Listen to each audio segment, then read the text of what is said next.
बच्चों आज मैं जो आपको नई चीज़ बताने जा रही हूँ वो बहुत इंपॉर्टेंट है, जो 2026 के नीट के पेपर में आने वाली है। और मैं इतनी गारंटी से क्यों कह रही हूँ, क्योंकि ये चैप्टर है इतना इंपॉर्टेंट। ये आपकी 11th क्लास का केमिकल कोऑर्डिनेशन एंड इंटीग्रेशन का चैप्टर है, जिसमें से 4 या तो मैचिंग क्वेश्चन आते हैं या स्टेटमेंट क्वेश्चन आते ही आते हैं। बिल्कुल इसको गांठ बांध लीजिएगा मेरी बात को। जिस तरीके का पैटर्न 2025 में इस बार आया है, उसमें हमको ये पता चला कि खोद खोद के नई चीज़ें लाइए, कनेक्शन बनाइए एक टॉपिक का दूसरे टॉपिक से, तब आपको ये क्वेश्चन लगाना आएगा। दूसरी चीज़ मेरी याद रखिएगा बच्चों, अगर टॉपिक आपने अच्छे से नहीं पढ़ा तो डेफिनेटली आप क्वेश्चन नहीं लगा पाएंगे। क्यों? क्योंकि इस बार के नीट के पेपर में यही हुआ था।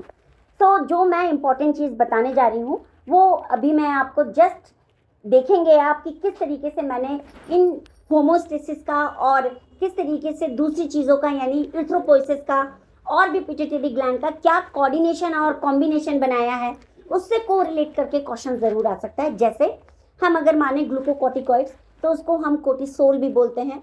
कोर्टिसोल है यानी ये एड्रिनल कॉर्टेक्स का मेन हार्मोन है जो कार्बोहाइड्रेट के मेटाबॉलिज्म में बहुत हेल्प करता है। दूसरा, मैं आपको इसके अंदर एक और बहुत इंपॉर्टेंट चीज़ बताने वाली हूँ, जैसे ग्लूकोनियोजेनेसिस का कनेक्शन क्या है, इसको पढ़ेंगे कैसे, ग्लाइकोजेनोलाइसिस क्या होती है और ग्लूकोलाइसिस क्या होती है, लाइपोलाइसिस क्या होती है और प्रोटियोलाइसिस क्या होती है। आप इसको देखेंगे तो आश्चर्य करेंगे कि ये चीज़ें इतनी इंपॉर्टेंट है इसमें। अगर आपने इसको पढ़ा तो डेफिनेटली आप 2026 का नीट के पेपर में फुल मार्क्स के साथ अपियर होंगे। बच्चों देखिए, ये है मेरे चैप्टर के नोट्स। ये जो चैप्टर है अकॉर्डिंग टू ओल्ड बुक, क्योंकि मेरी बुक ओल्ड है, तो चैप्टर 22 है केमिकल कोऑर्डिनेशन एंड इंटीग्रेशन। ये मेरे सारे नोट्स हैं और ये बहुत नाइसली मैंने बनाए हैं। और जो मेरे बच्चे मेरे से नीट पढ़ते हैं उनको जब मैं समझाती हूँ तो वो एक ही चीज़ बोलते हैं कि मैम आपके नोट्स बहुत अच्छे हैं, क्योंकि मैं बहुत अच्छे से नोट्स बना के बच्चों को पढ़ाती हूँ। कैसे अच्छे से बना के पढ़ाती हूँ इसका एक एग्जाम्पल मैं आपको दे रही हूँ। देखिए, मैं केमिकल कोऑर्डिनेशन एंड इंटीग्रेशन पढ़ा रही हूँ, यानी न्यूरल सिस्टम में एंडोक्राइन सिस्टम किस तरीके से मिलकर एक्ट करता है हम वो समझा रहे हैं। न्यूरॉन्स का काम तो है, तो ये देखिए न्यूरॉन का स्ट्रक्चर मैंने बनाया। अब हाइपोथैलेमस के बिना तो कुछ भी नहीं होगा, तो ये देखिए ये हाइपोथैलेमस है, ये हाइपोथैलेमिक न्यूरॉन है। एक न्यूरॉन डायरेक्ट कांटेक्ट करता है from hypothalamus to posterior pituitary में, तो ये देखिए ये एक्सॉन वाया एक्सॉन हार्मोन्स निकाल रहा है। और यहाँ पे देखिए मैंने एरो से बताया है बच्चों को, हाइपोथैलेमिक न्यूरॉन, फिर एक्सॉन, फिर nerve ending, then posterior pituitary, then hormone release. So this is the direct connection with the hypothalamus. Okay, और अगर मैं इस तरफ आऊँ एंटीरियर पिट्यूटरी में, तो यहाँ पे देखिए ये न्यूरॉन चला, एक्सॉन चला, नर्व एंडिंग, लेकिन उसके बाद यहाँ पे डायरेक्ट कनेक्शन नहीं है। क्यों? क्योंकि यहाँ पे पोर्टल सिस्टम आ गया। तो ये पोर्टल सिस्टम के बाद फाइनली हार्मोन रिलीज होगा। तो यहाँ पे कनेक्शन देखिए मेरा, hypothalaमिc neuron, then axon, then nerve ending, then portal circulatory system, then anterior pituitary, and finally hormones are released. और ये इनडायरेक्ट कनेक्शन है between the neural and the hypothalamus. तो इस तरीके से मैं बच्चों को विद डायग्राम पढ़ाती हूँ जिससे बच्चों को जल्दी याद होता है। बच्चों जब मैंने ये पूरा चैप्टर आपको पढ़ाया तो मुझे एक चीज़ समझ आई कि इसमें जो इम्पोर्टेंट पॉइंट्स है वो मैं आज आपको डिस्कस कर रही हूँ, क्योंकि 2025 में नीट का जो पेपर था उसमें स्टेटमेंट ज़्यादा आया, जिसके कारण बच्चों को प्रॉब्लम हुई थी। और इसको पढ़ाने के बाद जो इम्पोर्टेंट चीज़ निकल के आई है वो मैं आपको बताती हूँ। पहली इंपॉर्टेंट चीज़ ये आई है, ये मैंने यहाँ पे लिखी है, देखिए पूरे मेरे नोट्स आई है। ओके, पहली इंपॉर्टेंट चीज़ मैं आपको बता रही हूँ। First, homeostasis. होम्योस्टेसिस 2 ऑर्गन दे रहे हैं, एक तो हमारा है PTH यानी पैराथायरॉइड हार्मोन एंड थायरोकैल्सिटोनिन। ये दोनों के दोनों होमोस्टेसिस मेंटेन कर रहे हैं, यानी ये अगर डिक्रीज कर रहा है तो ये इंक्रीज कर रहा है किसको? कैल्शियम आयन को ब्लड के अंदर। तो ये क्या दे रहे हैं बच्चों? होम्योस्टेसिस। लेकिन एक और ऑर्गन है जो पेनक्रियास के अंदर इंसुलिन नाम से है, ये हमारी डायबिटीज़ को मेंटेन करता है, यानी ग्लूकोज लेवल को मेंटेन करता है ताकि किसी को डायबिटीज़ ना हो। और ग्लूकेगॉन क्या करता है बच्चों? जो ग्लाइकोजन लिवर के अंदर स्टोर्ड हुआ है उसको कन्वर्ट करता है ग्लूकोज में। तो यानी एक बढ़ा रहा है ग्लूकोज लेवल, इंक्रीज कर रहा है ब्लड में, और इंसुलिन डिक्रीज कर रहा है, तो ये भी होमोस्टेसिस देता है।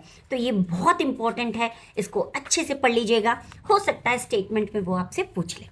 दूसरा जो मोस्ट इंपॉर्टेंट पॉइंट आया, इरिथ्रोपोइसिस कितने ऑर्गन करते हैं, मोस्ट इंपॉर्टेंट। नॉर्मली आप जब बुक के अंदर पढ़ेंगे तो उसमें 2 ही ऑर्गन लिखे हैं, एक तो थायराइड ग्लैंड और दूसरा उन्होंने लिखा है किडनी को।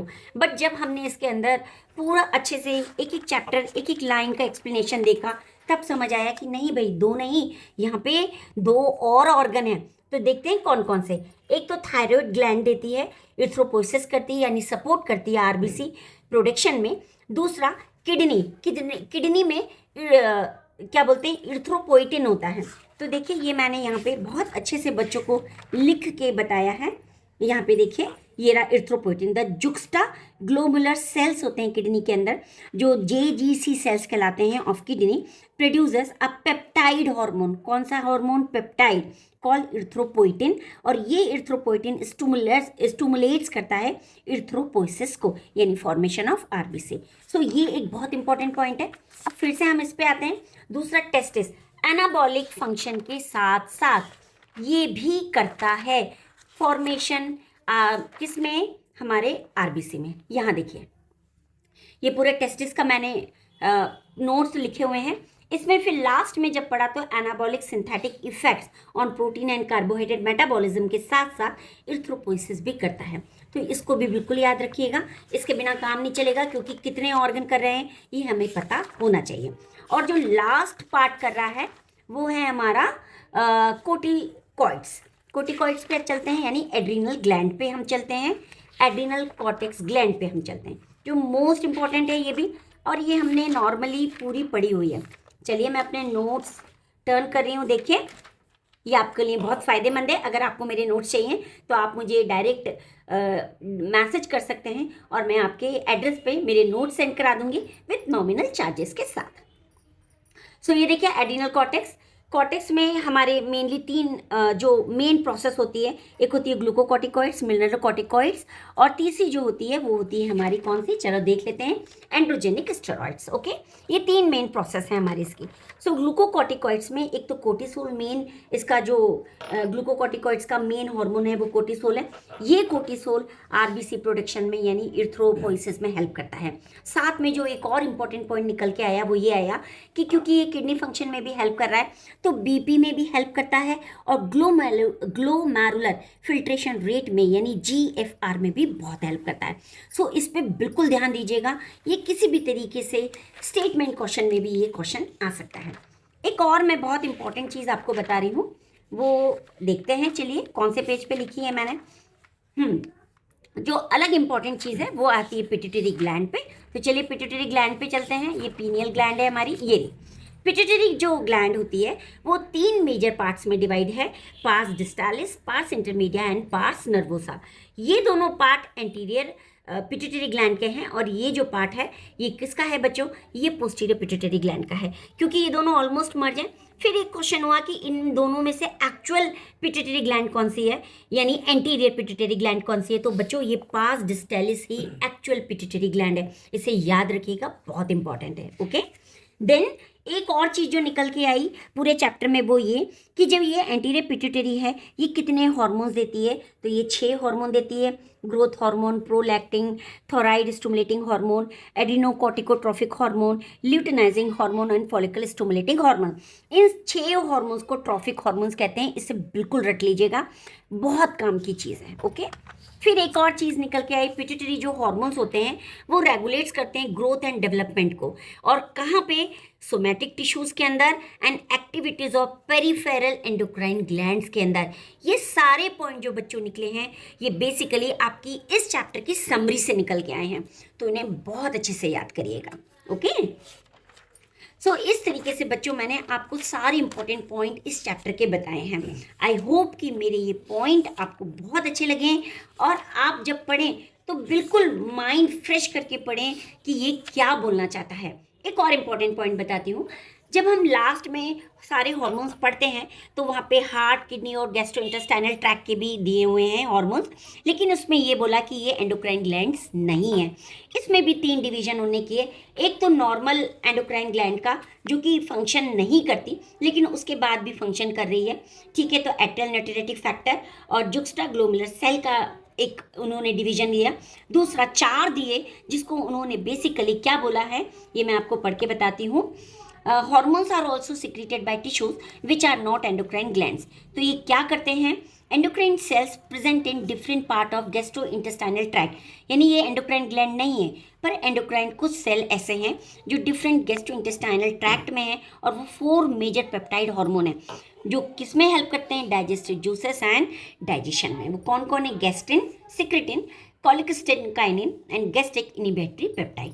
और लास्ट में एक हार्मोन दिया है जो हार्मोन नहीं है, इसको उन्होंने क्या बोला है, यहाँ पे लिखा है देखिए, नॉन एंडोक्राइन टिश्यू देता है, यानी ये एंडोक्राइन टिश्यू भी नहीं देता। ये दोनों तो फिर भी एंडोक्राइन टिश्यू दे रहे हैं, ये तो एंडोक्राइन टिश्यू भी नहीं दे रहा, और इसको बोला उन्होंने ग्रोथ फैक्टर। तो इसको भी बिल्कुल मत भूलिएगा बच्चों, ये बहुत इंपॉर्टेंट है। हाँ, सो बस यही है इम्पोर्टेंट पॉइंट, और ये इम्पोर्टेंट पॉइंट आई होप आपको अच्छे लग रहे हों कि मैम ने इस तरीके से बताया जो नीट में आपके बहुत हेल्प करने वाले हैं। सो चलो बच्चों, अब हम ग्लूकोनियोजेनेसिस का भी डिफरेंस देख लेते हैं, और लाइपोलाइसिस और प्रोटियोलाइसिस क्या होता है इसे भी याद कर लेते हैं। ये वर्ड बहुत ही इंपॉर्टेंट है, ग्लूकोनियोजेनेसिस। देखो, ग्लूको का ये मतलब तो हुआ ग्लूकोज, नियो का मतलब क्या होता है ये हमें पता होना चाहिए, और जेनेसिस यानी बनना। सो इसका मतलब होता है ट्रांसफॉर्म नॉन कार्बोहाइड्रेट सब्सटेंस से भी ग्लूकोज में कन्वर्ट करना। कौन कौन से ऐसे नॉन कार्बोहाइड्रेट सब्सटेंस है, लैक्टेट है, अमाइनो एसिड्स एंड ग्लिसरॉल। ये तीनों मिलकर क्या करते हैं, ये तीनों नॉन कार्बोहाइड्रेट है और ये ग्लूकोज में कन्वर्ट हो जाते हैं। तो ऐसे प्रोसेस को हम ग्लूकोनियोजेनेसिस बोलते हैं। और कभी अगर एक और वर्ड आ जाए आपको, ग्लाइकोजेनोलाइसिस यानी ग्लाइकोजन का टूटना, लाइसिस यानी ब्रेक डाउन।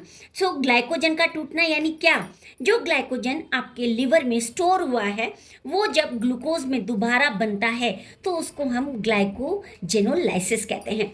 इन वर्ड्स को बिल्कुल याद रखिएगा, बहुत इंपॉर्टेंट वर्ड्स हैं बच्चों।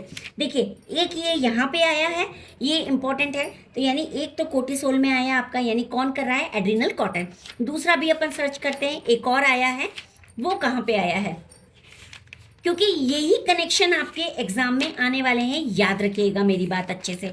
ये कनेक्शन आपको वो रिजल्ट देने वाले हैं जो आपको लगेगा कि हम ये रहा, देखिए ग्लाइकोजेनोलाइसिस। तो catecholamines also stimulates the energy कैसे एनर्जी लेगी, ब्रेक डाउन ऑफ ग्लाइकोजन करेगी। तो जब ब्रेक डाउन ऑफ ग्लाइकोजन होगा तो उसको क्या बोलेंगे, ग्लाइकोजेनोलाइसिस। तो इसको भी याद रखिएगा, लिपिड के टूटने को हम लाइपोलाइसिस बोलेंगे और प्रोटीन के ब्रेकडाउन को हम प्रोटियोलाइसिस बोलेंगे। सो इस तरीके से ये चीज़ भी बहुत इंपॉर्टेंट है, please keep it in your mind.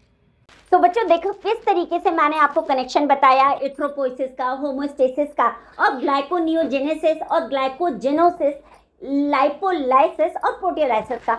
इसको अच्छे से याद करिएगा, मेरी गारंटी है कि नीट के 2026 एग्जाम में आएंगे ही आएंगे। और जब अगर ये क्वेश्चन आते हैं तो मुझे याद करना मत भूलिएगा।